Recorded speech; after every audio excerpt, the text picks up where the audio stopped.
Apakah kalian sadar, selama ini kita semua sebenarnya sedang diperbudak oleh satu mata uang Amerika Serikat yang bernama dolar. Seberapa benci pun suatu negara kepada Amerika, mereka tetap saja harus menyimpan dolar di brankasnya. Dunia saat ini seolah punya satu pusat gravitasi keuangan yang tak bisa dilawan. Mulai dari perdagangan global, cadangan devisa, sampai transaksi energi. Semuanya berputar di poros yang sama, yaitu dolar Amerika. Aneh, bukan? Sebuah negara bisa saja berperang melawan Amerika. Mereka bisa saja mengkritik habis-habisan kebijakan Amerika. Mereka juga bisa menolak mentah-mentah pengaruh politik Amerika. Tapi begitu bicara soal perdagangan internasional, mereka akan kembali lagi menggunakan dolar, seolah-olah memang tidak ada pilihan lain di muka bumi ini. Selama puluhan tahun, sistem keuangan global secara perlahan membentuk satu kenyataan pahit. Dunia bekerja keras hanya untuk menjaga kekuatan nilai tukar dolar. Pertanyaannya, bagaimana fenomena aneh ini bisa terjadi? Apakah ini cuma kebetulan, atau memang ada sebuah sistem raksasa yang sengaja dirancang sejak awal?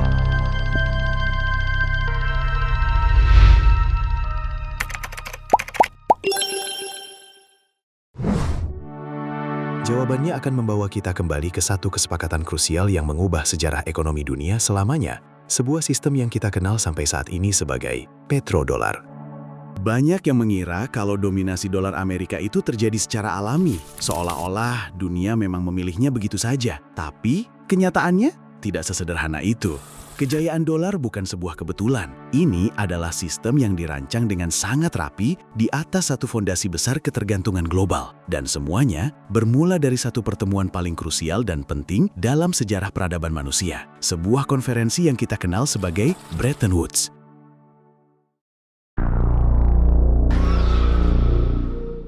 Cerita ini dimulai dari sebuah meja panjang di Hotel Mount Washington, New Hampshire, Amerika Serikat pada bulan Juli tahun 1944. Bayangkan suasananya. Saat itu, ada 44 negara sekutu yang berkumpul untuk merancang ulang tatanan keuangan dunia pasca Perang Dunia II.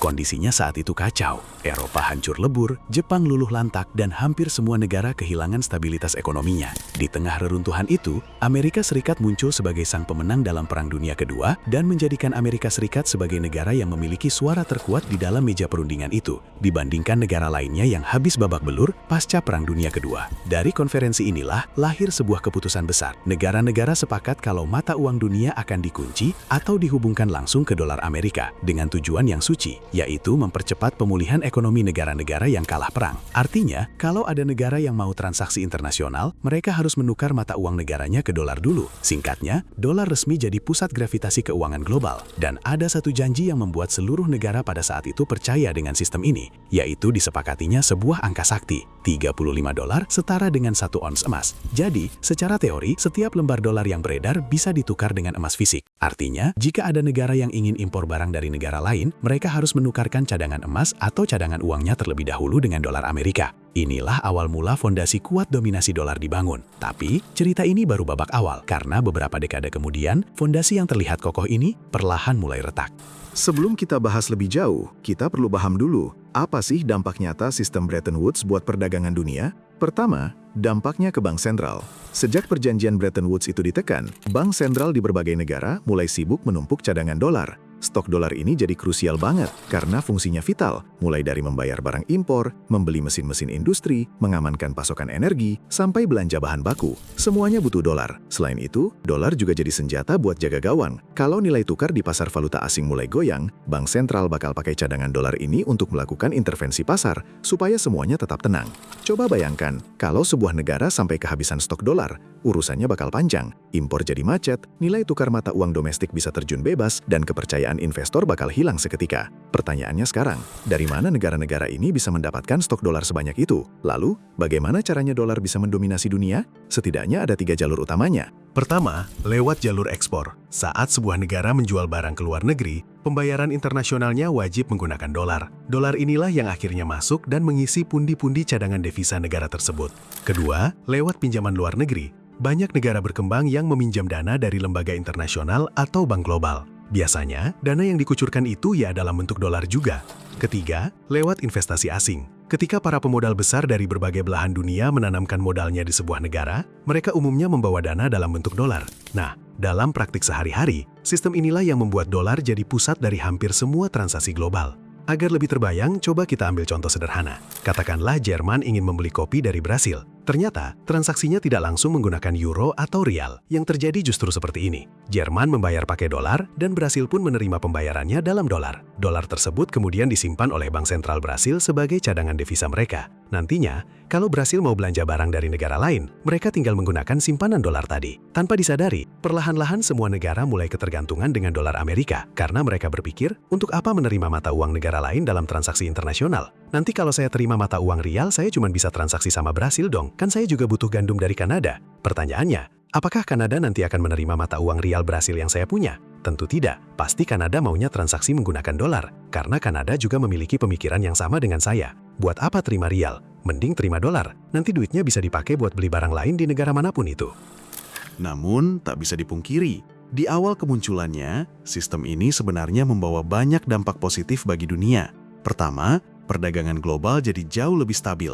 Karena nilai tukar dipatok ke dolar, negara-negara bisa berdagang dengan tenang tanpa perlu khawatir soal fluktuasi mata uang yang liar. Kedua, ekonomi dunia jadi lebih terkoordinasi. Sistem ini membantu dunia bangkit lebih cepat setelah hancur lebur akibat Perang Dunia Kedua, terutama bagi negara-negara seperti Eropa dan Jepang. Ketiga, urusan transaksi jadi jauh lebih lancar. Dengan adanya satu mata uang pusat, perdagangan antar negara jadi terasa lebih praktis dan efisien. Tapi, Bretton Woods juga punya sisi gelap. Di balik stabilitas itu, ada satu konsekuensi besar yang harus dibayar. Dunia mulai menjadi sangat bergantung pada dolar Amerika. Negara-negara pun terpaksa harus terus menimbun cadangan dolar dalam jumlah besar, hanya agar mereka tetap bisa melakukan perdagangan internasional. Tanpa disadari, bank-bank sentral di seluruh penjuru dunia mulai menggantungkan nasib mereka pada satu arah, kebijakan ekonomi Amerika Serikat. Begitu Amerika menggeser kebijakan moneternya sedikit saja, getarannya langsung terasa hingga ke ujung dunia manapun. Karena mayoritas komoditas global diperdagangkan menggunakan dolar, harga energi hingga bahan baku dunia pun ikut terseret oleh kuat lemahnya mata uang ini. Sebagai contoh, saat tensi di Timur Tengah memanas, harga minyak akan melonjak. Dan karena minyak dihargai dalam dolar, tekanan pada sistem keuangan global pun otomatis ikut meroket.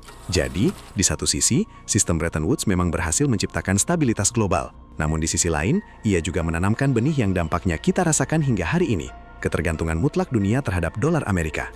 Namun, ada satu pertanyaan krusial yang sering muncul setiap kali kita membahas sistem Bretton Woods. Kenapa Amerika Serikat begitu percaya diri menjamin dolar mereka dengan emas saat itu? Jawabannya sebenarnya sederhana. Pasca Perang Dunia Kedua, Amerika Serikat menguasai sekitar 70 hingga 75% cadangan emas seluruh dunia. Selama perang berkecamuk, aliran emas global seolah hanya mengarah ke satu titik, yaitu Amerika. Bayangkan saja, negara-negara Eropa saat itu harus membeli persenjataan, logistik, hingga kebutuhan pokok dari Amerika. Dan sebagian besar pembayarannya dilakukan menggunakan emas. Hasilnya, begitu perang usai, brankas emas dunia praktis menumpuk di tanah Amerika. Modal inilah yang membuat pemerintah AS sangat berani memberikan satu janji besar kepada dunia. Setiap 35 dolar bisa ditukar dengan 1 ons emas. Selama gunung emas mereka masih ada, janji itu terdengar sangat kredibel. Dan benar saja, sistem ini terbukti stabil selama berpuluh-puluh tahun. Kalau kita melihat data sejarah, harga emas dunia relatif anteng dari tahun 1925 sampai sekitar tahun 1970. Nyaris tidak ada fluktuasi besar. Kenapa? Karena selama periode tersebut, harga emas memang secara resmi dijaga oleh sistem moneter global. Sayangnya, masa-masa stabil itu tidak bertahan selamanya. Memasuki akhir tahun 1960-an, sistem Bretton Woods mulai berada di ujung tanduk. Dunia pun segera diperkenalkan pada sebuah peristiwa besar yang kelak dikenal sebagai Nixon Shock. Akar masalahnya sebenarnya cukup sederhana. Jumlah dolar yang beredar di dunia mendadak jadi terlalu banyak. Pada saat itu, pemerintah Amerika Serikat sedang gila-gilaan mengeluarkan belanja negara. Sebagian besar uangnya lari untuk membiayai perang Vietnam yang mahal, serta berbagai program sosial domestik yang sangat ekspansif. Demi mendanai semua itu, Amerika terus mencetak dolar. Akibatnya, terjadilah apa yang disebut sebagai surplus dolar global.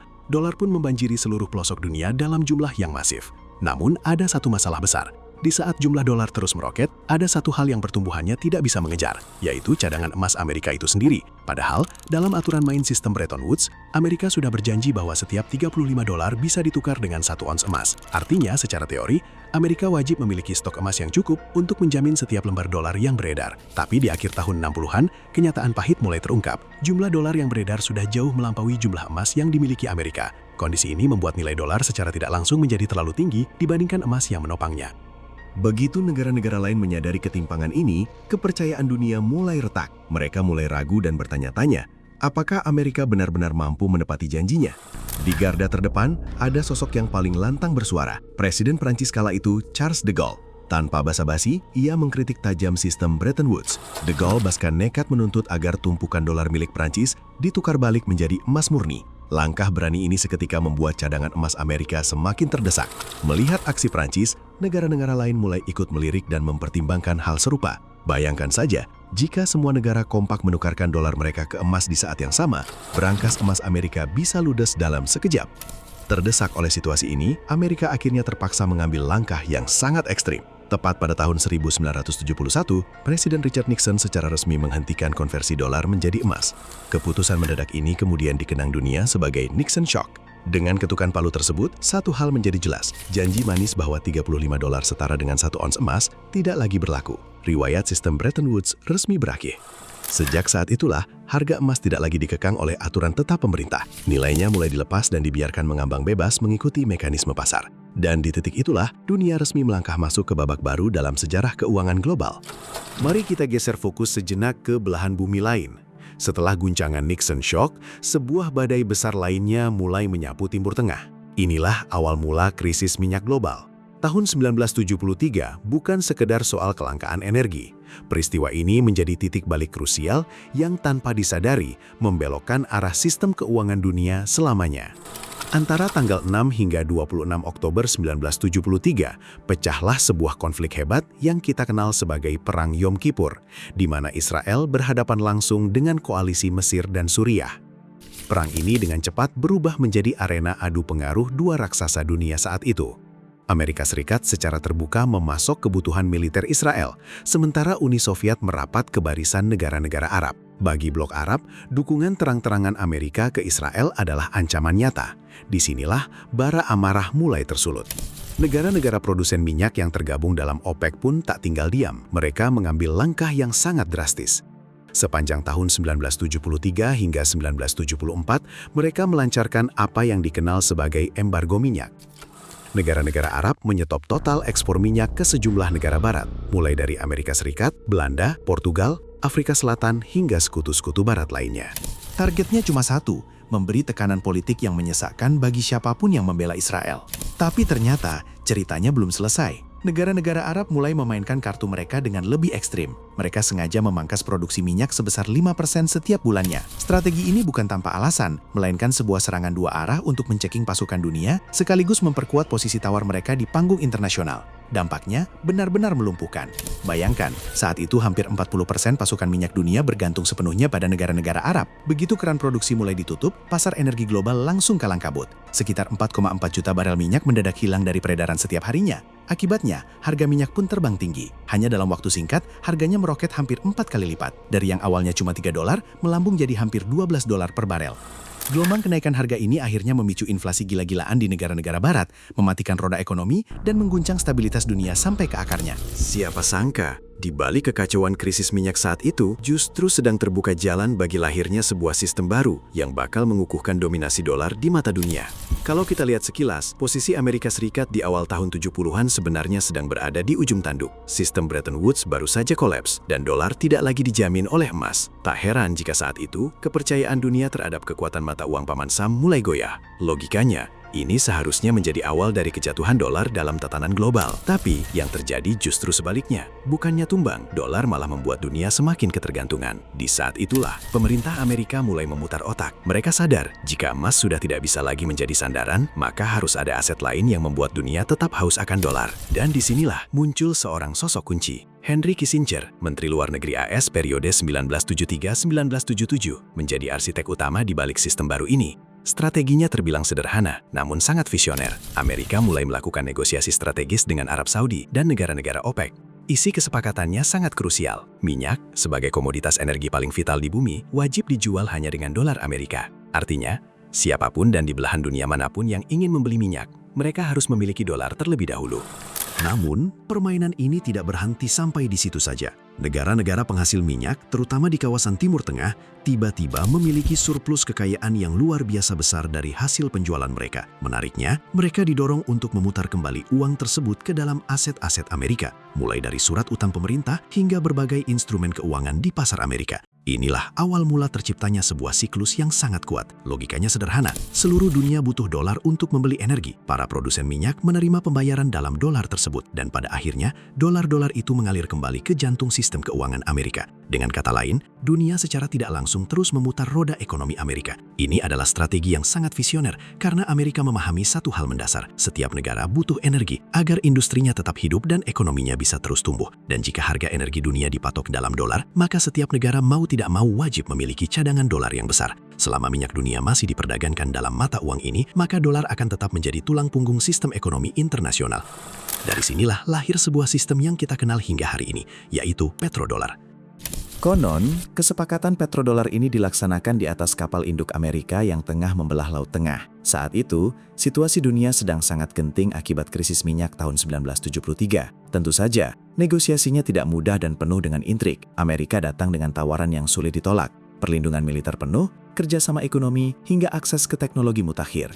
Di sisi lain, negara-negara Arab, terutama Arab Saudi, mulai menimbang-nimbang. Mereka butuh stabilitas ekonomi jangka panjang dan ingin memperkuat posisi tawar mereka sebagai eksportir minyak terbesar di dunia. Setelah melalui serangkaian pertemuan strategis yang alot, titik temu akhirnya tercapai. 8 Juni 1974 bertempat di Blair House, Washington DC. Disinilah sebuah kesepakatan bersejarah yang mengubah wajah ekonomi dunia resmi ditandatangani. Kala itu, sebuah pertemuan bersejarah terjadi antara Menteri Luar Negeri Amerika Serikat, Henry Kissinger, dengan putra mahkota Arab Saudi, Pangeran Fahad bin Abdul Aziz Al Saud. Pertemuan tersebut membuahkan sebuah dokumen setebal 6 halaman yang dikenal sebagai US-Saudi Joint Commission on Economic Cooperation. Siapa sangka, tumpukan kertas inilah yang kemudian menjadi pondasi utama lahirnya sistem petrodolar. Ada 5 poin krusial yang mereka sepakati saat itu. Pertama, kedua negara sepakat membentuk komisi khusus untuk kerjasama ekonomi. Kedua, Amerika Serikat berkomitmen membantu proses modernisasi Arab Saudi, mulai dari membangun infrastruktur hingga pengembangan sektor industri. Ketiga, dan ini yang paling menarik, Arab Saudi akan menginvestasikan surplus pendapatan minyak mereka kembali ke aset-aset Amerika, terutama ke dalam obligasi pemerintah AS. Keempat, keduanya berjanji untuk bahu-membahu menjaga stabilitas energi global.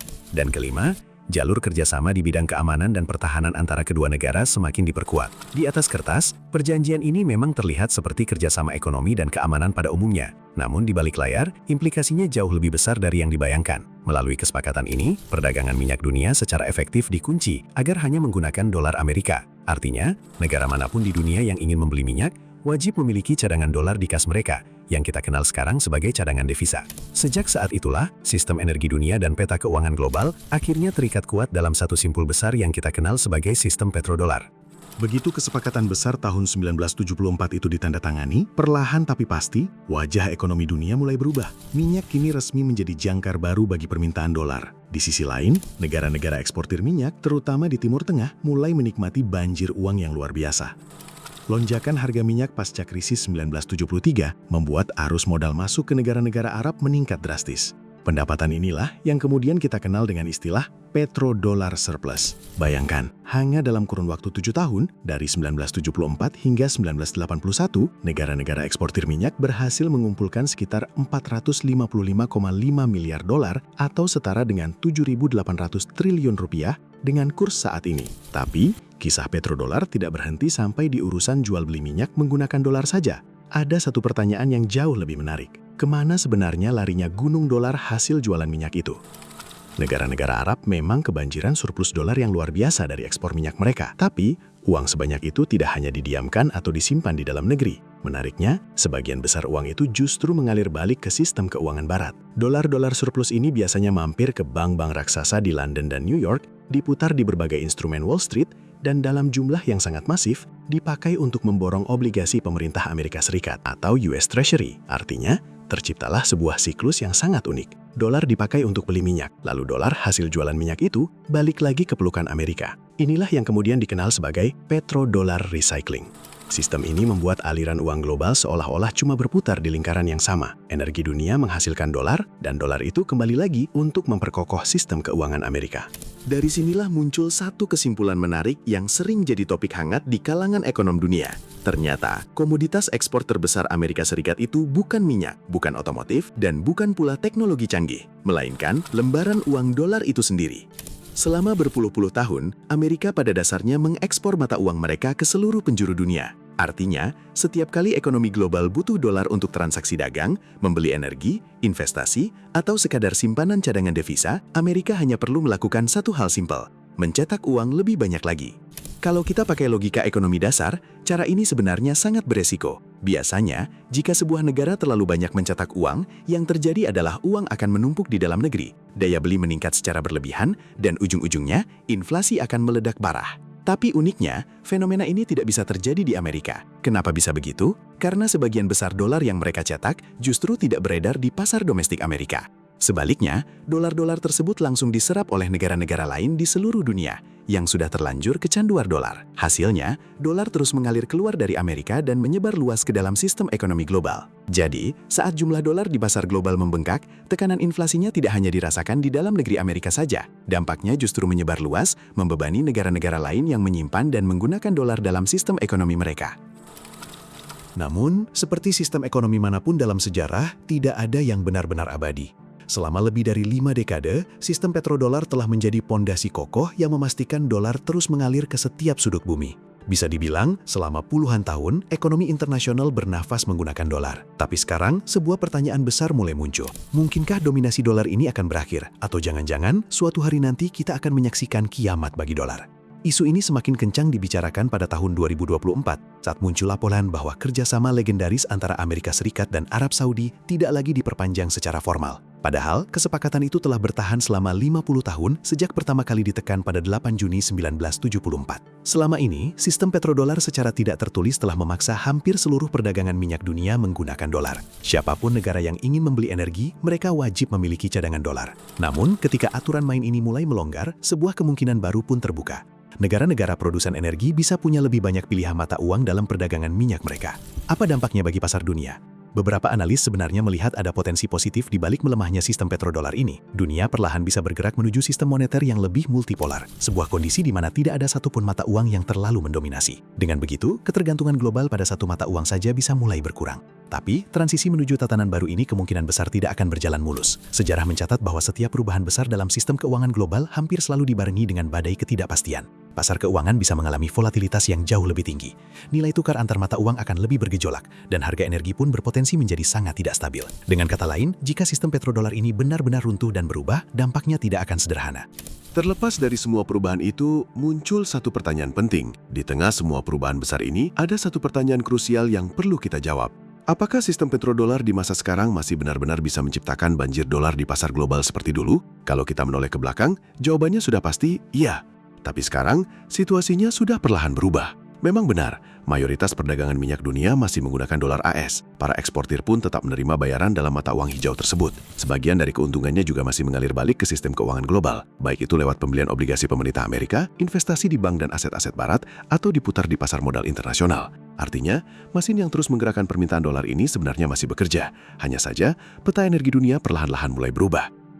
Selama 2 dekade terakhir, peta energi dunia benar-benar berubah. China bukan lagi sekedar pemain, melainkan telah bertransformasi menjadi pembeli minyak terbesar di bumi. Bayangkan saja, antara tahun 2005 hingga 2024, konsumsi minyak mereka melonjak hingga lebih dari 2 kali lipat. Faktanya, negeri tirai bambu ini menyumbang lebih dari separuh pertumbuhan permintaan minyak global. Ini adalah sinyal kuat bahwa pusat gravitasi pasar energi perlahan tapi pasti mulai bergeser ke Asia. Namun, perubahan ini bukan hanya soal angka. Di balik layar, ada pergeseran besar yang sedang terjadi. Sebagian perdagangan energi kini mulai menggunakan yuan atau mata uang lainnya, tidak lagi melulu bergantung pada dolar. Di saat yang sama, taring produsen raksasa seperti OPEC Plus pun mulai tak sekuat dulu. Dengan blok ekonomi seperti BRICS yang terus menyuarakan narasi dedolarisasi, tatanan perdagangan internasional tampaknya sedang bersiap memasuki babak baru yang jauh berbeda. Lihat saja Irak, Arab Saudi, Iran, hingga aliansi BRICS. Mereka sudah mulai berani menggunakan yuan dalam transaksi minyak mereka. Kini, perdagangan bisa berjalan lancar tanpa perlu lagi lewat perantara dolar. Fenomena inilah yang menandai bangkitnya sebuah tatanan baru yang kini ramai disebut sebagai Petro-Yuan. Selama puluhan tahun, dunia hanya mengenal satu penguasa dalam perdagangan minyak, petrodolar. Namun kini, dominasi itu mulai terusik dengan lahirnya Petro-Yuan dari Cina. Semua bermula di tahun 2017, saat Cina mulai menyusun rencana besarnya. Hingga akhirnya, pada 26 Maret 2018, mereka resmi meluncurkan kontrak berjangka minyak mentah dalam mata uang yuan di Bursa Shanghai. Langkah ini bukan sekedar instrumen finansial biasa, ini adalah strategi jangka panjang Cina untuk mendobrak ketergantungan dunia pada dolar dan memperluas pengaruh yuan dalam peta energi global. Pertanyaannya, Kenapa Cina seberani itu? Jawabannya sederhana, karena hari ini Cina adalah raja pembeli minyak dunia.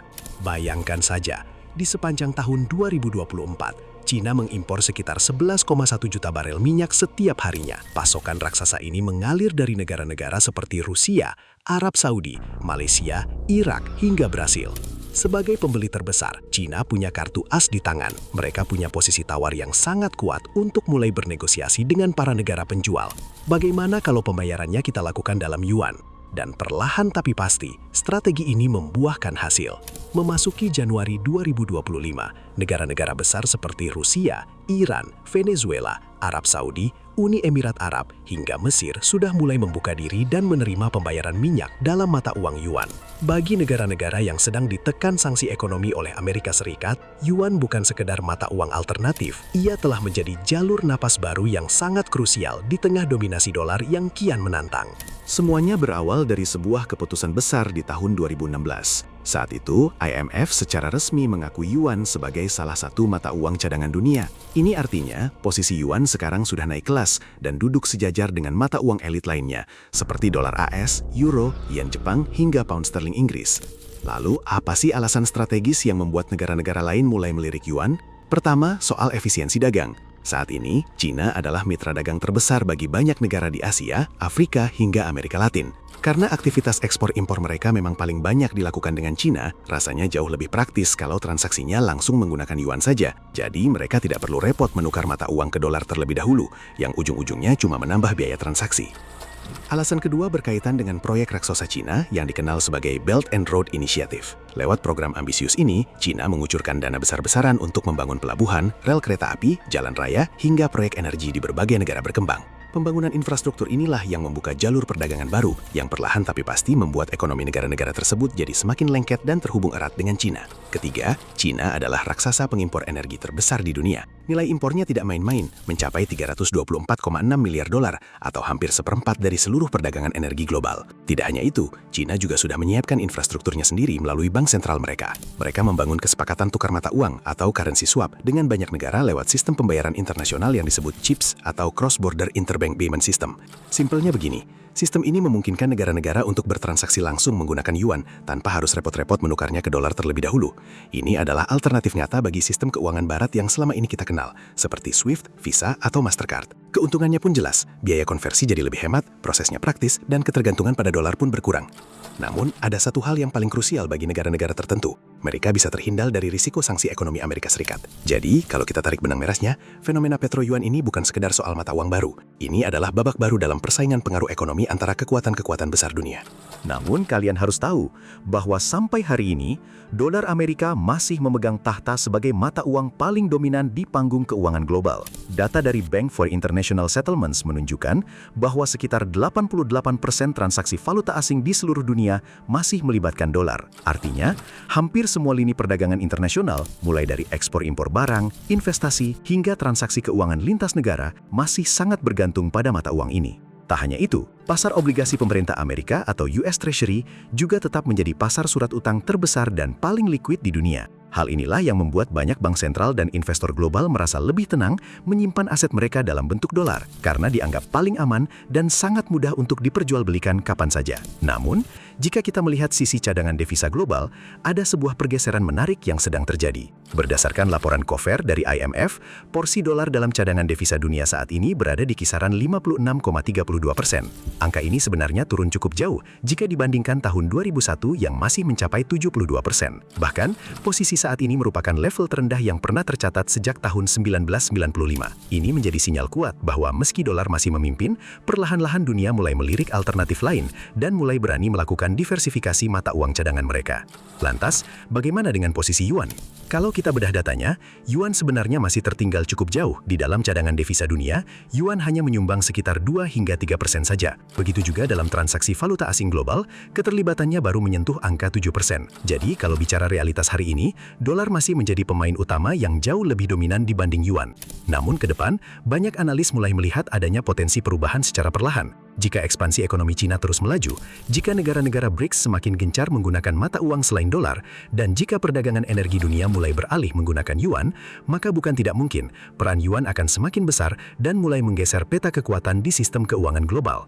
Dominasi dolar yang mulai goyah ini sebenarnya adalah cerminan dari kondisi ekonomi Amerika yang sesungguhnya. Kalau kita mau jujur membedah faktanya, memang benar ekonomi Amerika itu masih tumbuh. Menurut data dari Bureau of Economic Analysis, ekonomi mereka di tahun 2025 menembus angka 29,83 triliun dolar dengan pertumbuhan sekitar 2,2% dibanding tahun sebelumnya. Artinya, ekonomi Amerika ini bukannya mandek, tapi justru masih berkembang dan bahkan berhasil menambah nilai ekonomi baru sekitar 640 miliar dolar hanya dalam waktu 1 tahun. Tapi, di balik pertumbuhan yang kelihatan mentereng itu, ada masalah besar yang mengintai di sisi fiskalnya. Laporan dari Congressional Budget Office menunjukkan kalau pemerintah Amerika ternyata masih mengalami defisit anggaran yang cukup parah, yakni sekitar 1,7 triliun dolar per tahun atau setara 5,9% dari GDP mereka. Defisit inilah yang membuat tumpukan utang nasional Amerika terus meroket. Coba bayangkan, di tahun 2024 saja, total utang pemerintah Amerika sudah menyentuh angka 36 triliun dolar. Kalau kita bandingkan dengan ukuran ekonominya, rasio utang terhadap GDP Amerika sekarang sudah hampir menyentuh angka 100%.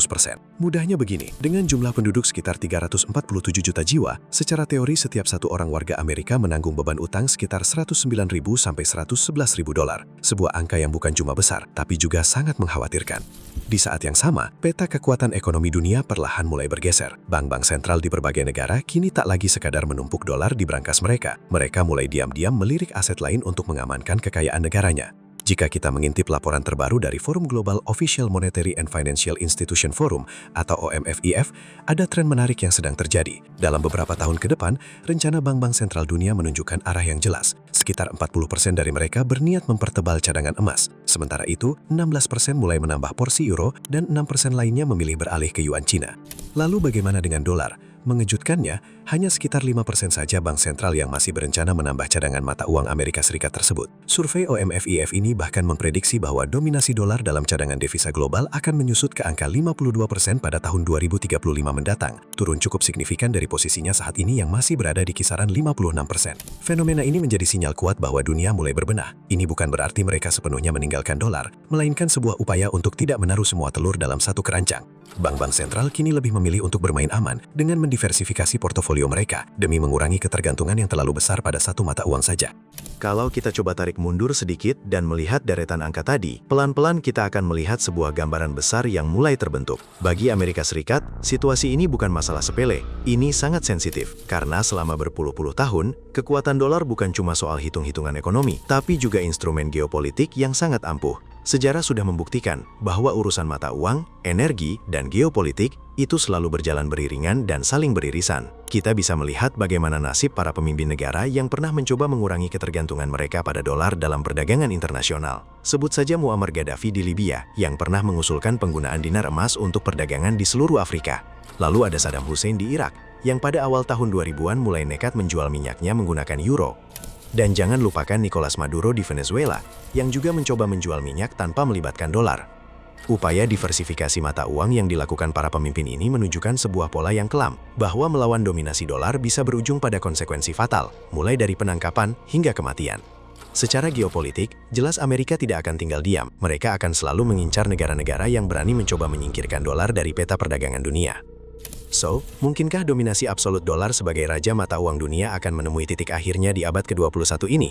Jika tahta itu benar-benar runtuh, mata uang mana yang berani menggantikannya? Apakah Cina, dengan kekuatan yuannya, sudah benar-benar siap mencuri panggung? Lalu, mungkinkah Amerika Serikat hanya akan diam berpangku tangan melihat tanda-tanda kejatuhan mata uang mereka? Ataukah rentetan bara konflik yang menyala di Iran, Ukraina, Israel, hingga krisis di Venezuela, sebenarnya adalah manuver nyata sang paman Sam untuk merebut kembali kejayaan dolar yang kian terancam? Silahkan berikan pendapat kalian di kolom komentar ya, dan jangan lupa subscribe channel ini, supaya kita terus semangat memberikan konten-konten menarik seputar dunia geopolitik dan ekonomi dunia.